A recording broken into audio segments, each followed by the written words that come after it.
اور اسے ان تمام نیکیوں کو اللہ رب العالمین آخرت میں دنیا اور آخرت کی سعادت کا باعث بنائے۔ یہ رمضان المبارک جو ہمارے سروں پر سایہ فگن تھا، جس کو اللہ رب العالمین نے ایام معدودات سے تعبیر فرمایا۔ ایام معدودات، گنتی کے چند دن جو اللہ رب العالمین نے ہمارے اوپر فرض کیے تھے، ہمارے اوپر سایہ فگن کیا تھا، اس کا ایک میسج تھا، اس کا ایک پیغام تھا کہ اللہ رب العالمین ان روزوں کے ذریعہ، اس ماہ مبارک میں کی جانے والی عبادتوں کے ذریعہ آپ کو ایک اچھا انسان، ایک نیک دل انسان، اللہ سے ڈرنے والا انسان اور ایک کامل اور مکمل انسان بننے کا اللہ رب العالمین نے چانس دیا تھا، موقع دیا تھا، جس کو اللہ رب العالمین نے لعلکم تتقون کے ذریعہ بیان فرمایا۔ آپ نے علماء کرام سے سنا ہوگا کہ رمضان کے روزے، قرآن مجید کی اس آیت کا ترجمہ سورہ بقرہ کی آیت نمبر 183 کا، کہ رمضان کے روزے تمہارے اوپر فرض کیے گئے ہیں اور تم سے پہلے کے لوگوں پر بھی یہ رمضان کے روزے فرض کیے گئے تھے۔ اس کا مقصد یہ ہے کہ تمہارے دلوں کے اندر اللہ کا خوف پیدا ہو جائے، اللہ کا تقوی پیدا ہو جائے، تم ایک اچھے انسان بنو جو اللہ رب العالمین کو مطلوب ہے، جو اللہ رب العالمین کی چاہت اور اس کی مشیت ہے۔ آج اس تقوی کے تمغے ناز کو حاصل کرنے کا دن ہے۔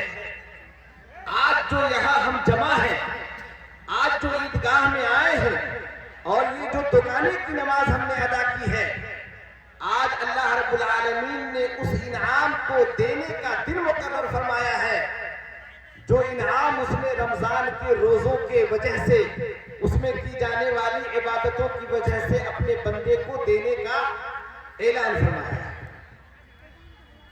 آج ہم سب اللہ رب العالمین کی مغفرت، اس کی عفو درگزر، اس کی رحمت اور اس کے بے پایا انعام و اکرام کی امید میں ہم کیا کہتے ہیں کہ یہاں جمع ہوئے ہیں۔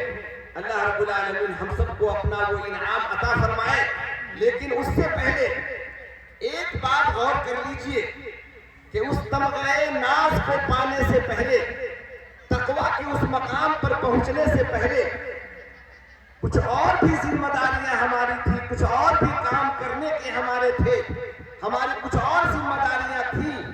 تو کیا ہم ان ذمہ داریوں کو، ان حقوق اور معاملات کو ہم نے سیدھا کر لیا، ٹھیک ٹھاک کر کے ہم آئے؟ ہم نے سارے حقوق لوگوں کے ادا کر دیے؟ ہم نے اگر کسی کو گالی دی ہے، ہم نے کسی کو برا بھلا کہا ہے، والدین کے ساتھ ہمارا معاملہ اچھا نہیں ہے، پڑوسی کے ساتھ ہم نے اچھا معاملہ نہیں کیا ہے، رشتہ داروں کے ساتھ ہمارا معاملہ اچھا نہیں ہے، دلوں میں میل ہے، دلوں میں قدورت ہے، نفرت ہے، عداوت ہے، تو کیا ان سب کو ختم کر کے، گلے مل کر کے اور دلوں کو ایک کر کے ہم یہاں جمع ہوئے ہیں؟ اگر وہ تمغے ناز ہم کو لینا ہے، اگر اللہ رب العالمین کی وہ نعمت اور وہ انعام ہم کو لینا ہے، تو آپ اپنے دل سے پوچھئے کہ آپ وہ سب کام کر کے آئے ہیں کہ نہیں کر؟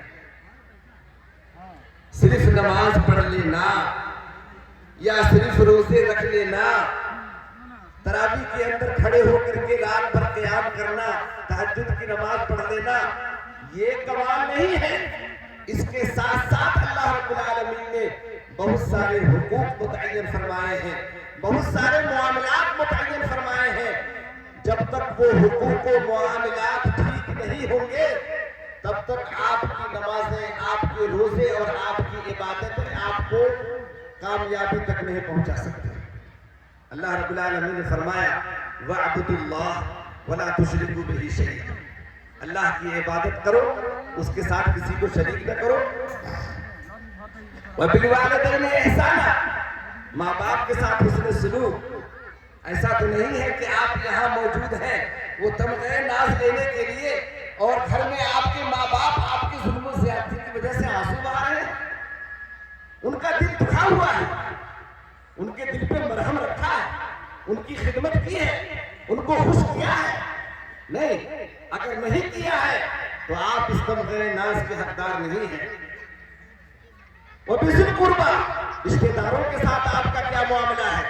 وَالْيَتَامَىٰ، یتیموں کے ساتھ آپ کا کیا معاملہ ہے؟ سماج اور معاشرے میں بسنے والے جو مساکین، بیوائیں اور مجبور لوگ ہیں، ان کے ساتھ آپ نے کیا کیا ہے؟ ان کے حقوق آپ نے کس حد تک ادا کیے ہیں؟ پھر رشتے دار ہے، قریب کا رشتے دار ہے، دور کا رشتے دار ہے، پہلو کا ساتھی ہے، مساکین ہے، یہ کچھ حقوق اللہ رب العالمین نے بیان فرمائے ہیں۔ اگر آپ ان حقوق اور معاملات کو ٹھیک ٹھاک کر کے آئے ہیں تو یقیناً آپ اس تمغہ ناز کے، اس تقویٰ کے، اس پرہیزگاری کے جس کا اللہ رب العالمین نے وعدہ کیا ہے، آپ حقدار ہیں۔ اور اگر دلوں میں آج بھی میل ہے، دلوں میں آج بھی قدورت ہے، آج بھی نافرمانیاں ہیں، رشتے داروں کے ساتھ، پڑوسیوں کے ساتھ، کمزور طبقات کے ساتھ اگر آپ کا معاملہ ظلم کا ہے، تشدد کا ہے، یقین جانیے کہ ہمارے اس تمغہ ناز کے ملنے پر سوالیہ نشان لگا ہوا ہے۔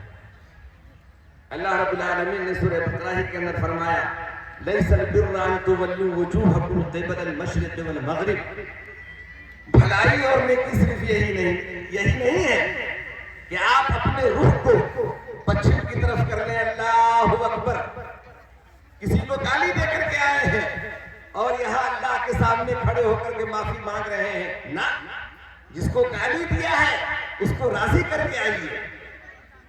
کسی کی زمین غصب کیا ہوا ہے آپ نے، اللہ کے حضور میں آ کر کھڑے ہو کر کے اللہ سے کہتے ہیں کہ اے اللہ ہم کو معاف کر دیجئے۔ اللہ کی قسم، جب تک وہ ڈیوز آپ کے اوپر ہے آپ کی کوئی نماز قبول نہیں ہوگی، اور اگر اس کا کچھ ثواب ہوگا بھی، یہ ظلم آپ کے اس ثواب کو، اس عبادت کو ختم کر دے گا۔ ہمارے سماج اور معاشرے میں جو جتنا دبنگ ہے اتنا ہی کمزوروں کو ستاتا ہے۔ ایک چھوٹی سی بات کسی عالم کی زبانی میں نے سنا کہ دو بھائیوں کی بھائیاری تھی، اس میں بڑا بھائی دبنگ تھا، اس نے چھوٹے بھائی کی 4 بیگھے زمین جو ہے، آج جو صورتحال ہے، گالی اس کو دیا، ظلم فلاں پر کیا، مار پیٹ اس کو کیا، اس کا دل دکھایا، اس کو تکلیف پہنچائی، اور مسجد میں آ کر کے اللہ کے سامنے کھڑے ہو کر کے معافی مانگتے ہیں۔ اس پر ایک چھوٹا سا واقعہ، بڑا بھائی دبنگ تھا، چھوٹے بھائی کی 4 بیگھے زمین اس نے غصب کر لیا، مار لیا۔ کتنا؟ 4 بیگھے۔ گاؤں سماج کے لوگ بیٹھے، کہا کہ بھائی کتھی لگی بھائی کی زمین لے ہو دد ہو، کہا کہ ہو مکھیا جی، ہو سرپنچ صاحب، سب بات مانے چھیو لیکن ہم زمین واپس نہیں کریں، زمین واپس نہیں کریں گے۔ بات آئی ختم ہو گئی۔ کچھ دنوں کے بعد یا کچھ سالوں کے بعد وہ بڑا بھائی جس نے 4 بیگھے زمین اپنے چھوٹے بھائی کا مار لیا تھا، وہ حج کرنے کے لیے جا رہا تھا، تیار ہو کر کے گاؤں کے محلے کے مولانا نور العین صاحب کے پاس، جو گاؤں کے امام تھے، ان کے پاس گیا اور کہا کہ حضرت السلام علیکم، یہ احرام کا کپڑا باندھے ہوئے ہیں، آپ کو معلوم نہیں ہے ہم حج کرنے جا رہے ہیں۔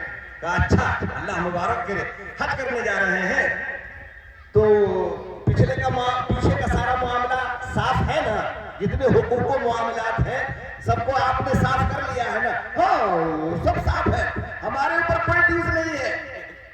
کہا کہ اپنے بھائی کا جو 4 بیگھہ زمین مارے ہوئے ہیں وہ لیجیے، اسی کو تو معاف کرانے مکہ جا رہے ہیں، اسی کو معاف کرانے مکہ جا رہے ہیں۔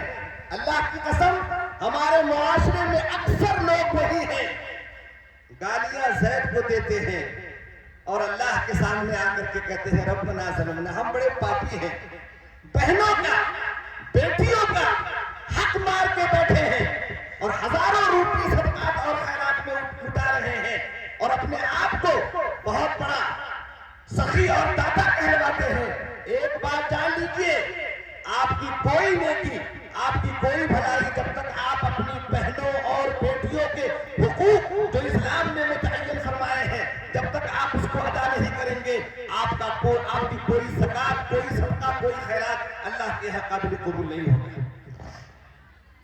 مجھے بتائیں، ہمارے علاقے میں علماء کی بڑی کیا کہتے ہیں چہل پہل ہے، بڑے علماء ہیں، ایک سے ایک علماء ہیں، میں پوری ذمہ داری سے ایک بات کہنا چاہتا ہوں، جب گاؤں گھر میں پڑھے لکھے چند لوگ ہوا کرتے تھے، کتنا اخلاص تھا ان کے اندر کہ غربت و افلاس میں انہوں نے ایک دیا توحید کا جلایا، مکتب قائم کیا۔ اسی مکتب کا فیضان ہے کہ یہ بڑے بڑے علماء نظر آ رہے ہیں۔ آج گاؤں میں چلے جائیے تو علماء اور حفاظ کو آپ گن نہیں سکتے۔ مجھے بتائیں کہ ان تمام علماء نے مل کر کے قوم کو کیا دیا ہے، قوم کے ان کی حصولیابی کیا ہے، قوم کے لیے کیا کیا ہے؟ انہوں نے صرف لچھے دار باتیں، صرف لچھے دار تقریریں، جوڑ توڑ کی سیاست نہیں میرے بھائیوں، بزرگ اور دوستو، وہ وقت آ گیا ہے کہ سب سے پہلے علماء اپنی ذمہ داریوں کو سمجھیں اور سماج اور معاشرے کے اندر جو تفریق ہے، جو اونچ نیچ ہے، جو خرابیاں ہیں، اس کے خلاف علم جہاد بلند کریں، اس کے خلاف میدان میں اتریں، اپنے آپ کو بھی ٹھیک کریں اور قوم اور سماج کو بھی ٹھیک کرنے کی کوشش کریں۔ یہ علماء کی ذمہ داری ہے۔ میں تو کہتا ہوں کہ ہمارے جو حالات ہیں فلسطین سے لے کر کے ہندوستان تک، ہمارے پردھان منتری بہت دیالو ہے، آج کئی سالوں سے 5 کلو اناج ہم لوگوں کو دے رہے ہیں، جس پر ان کی جے جے ہونی چاہیے۔ میں ایک بات کہنا چاہتا ہوں، حضرت موسیٰ علیہ السلام نے اللہ تعالیٰ سے پوچھا کہ اللہ آپ آسمان پر ہیں۔ اللہ کہاں ہے؟ آسمان پر۔ کچھ لوگ کہتے ہیں کہ اللہ ہر جگہ ہے۔ اچھا تو طوائف کے کوٹھے پر بھی ہے اللہ کیا؟ نہیں، اللہ آسمان پر۔ کہا آپ آسمان پر ہیں، ہم زمین پر ہیں، ہم کو کیسے معلوم ہوگا کہ آپ ہم سے خوش ہیں کہ ناراض ہیں؟ معلوم ہونا چاہیے نا کہ آپ ہم پر خوش ہیں یا ناراض ہیں، یہ کیسے معلوم ہوگا؟ کوئی علامت، کوئی پہچان بتائیے۔ تو اللہ رب العالمین نے کہا کہ اے موسیٰ، اگر میں تمہارے اوپر اچھے لوگوں کو، نیک لوگوں کو، انصاف کرنے والے لوگوں کو، جو تمہارے ساتھ عدل کریں، انصاف کریں، تمہارے حقوق ادا کریں، اگر ایسے لوگوں کو میں تمہارے اوپر حاکم بناؤں تو سمجھ لینا کہ میں تم سے خوش ہوں۔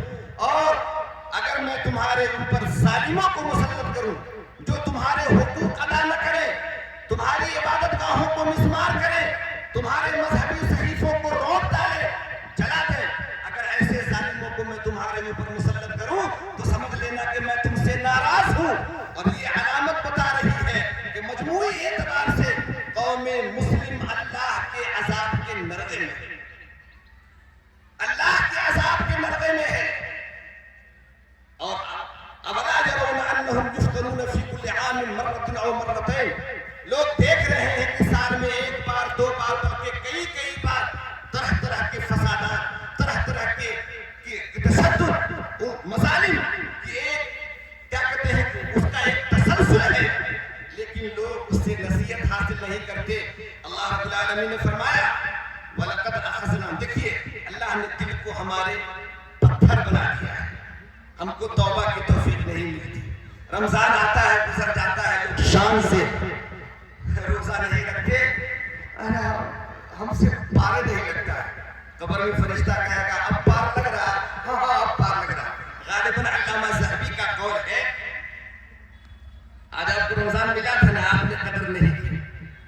علامہ ذہبی کا غالباً قول ہے، اگر ہو سکتا ہے نام میں کچھ گڑبڑ ہو، علماء اصلاح کریں گے، کہ قبر میں پڑے ہوئے مردوں سے اگر پوچھا جائے کہ آپ کی سب سے بڑی خواہش کیا ہے، قبر میں پڑے ہوئے مردوں کو اگر پوچھا جائے آپ کی خواہش کیا ہے، تو مردے کہیں گے کہ کاش اللہ رب العالمین ہم کو رمضان کا ایک دن عطا